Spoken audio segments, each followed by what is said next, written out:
ఏడుపాయల దుర్గమ్మ ఆ నిండు పున్నమి చంద్రుని కంటే అందంగున్నాదో అమ్మ దుర్గమ్మ అమ్మవారు దుర్గమ్మ పొద్దు తిరుగుడు పువ్వు కంటే ముద్దుగున్నాదో అమ్మ దుర్గమ్మ ఏడుపాయల దుర్గమ్మ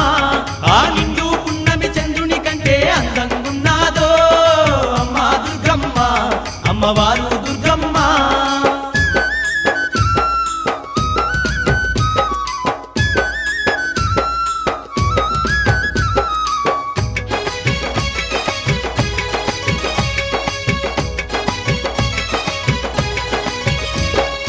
ఏడుపాయల తీరమునందు బంగారు బండ సొరికెలో తల్లి ఆది పరాశక్తి అయి నిలిసినాది అందరికీ ఆతురాలయ్యినాది